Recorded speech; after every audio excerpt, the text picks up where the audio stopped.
He was broke, rejected by his own family, and failed twice before the age of 30. Yet this same man went on to build the world's largest chocolate empire and make chocolate affordable for everyone. This is the story of Milton Hershey. Milton Hershey was born on September 13, 1857, in Pennsylvania, into a poor farming family.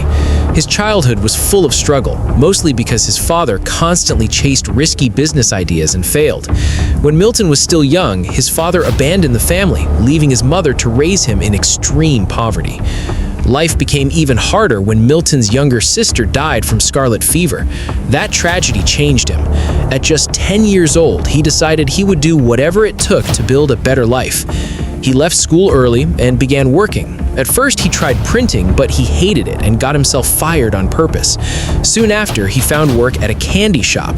That's where everything changed. Even though he started with small tasks, he became deeply interested in candy making. With encouragement from his mother, he learned the craft, how to mix ingredients, create flavors, and run a business.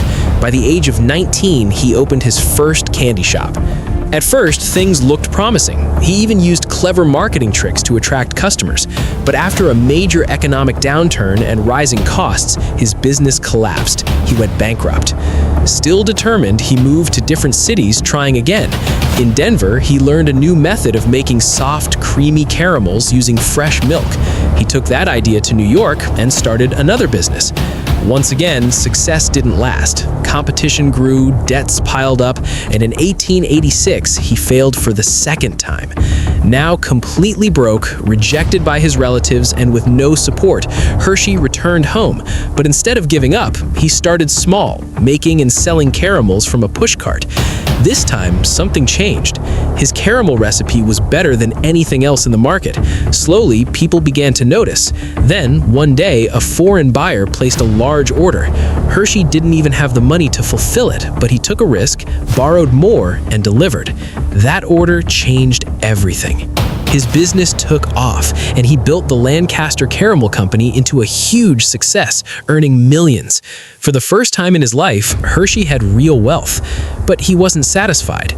During a visit to an exhibition, he discovered machines that could mass-produce chocolate. At that time, chocolate was expensive and only for the rich. Hershey saw an opportunity. In a bold move, he sold his successful caramel business and decided to focus entirely on chocolate. It was a huge risk. For years, he struggled to figure out how to produce milk chocolate at scale. Many attempts failed, but eventually, he and his team discovered a way to use condensed milk to create smooth, affordable chocolate.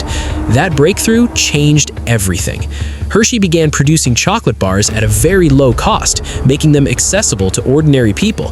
His products quickly became popular across the country. As his company grew, he didn't just build a business. He created homes, schools, and facilities for his workers, improving their quality of life. Despite facing personal tragedies, including the loss of his wife and mother, Hershey continued to focus on his work and vision. He expanded globally, secured his own supply of sugar, and even supplied chocolate to soldiers during wartime. By the end of his career, his company was generating tens of millions in revenue, and his brand had become a household name. Milton Hershey retired at the age of 87 and passed away a year later, but his legacy lived on. Today, his company remains one of the largest chocolate manufacturers in the world, and it all started with a boy who refused to give up, even after losing everything. From failure and rejection to building an empire, Milton Hershey proved that persistence can turn even the sweetest dreams into reality.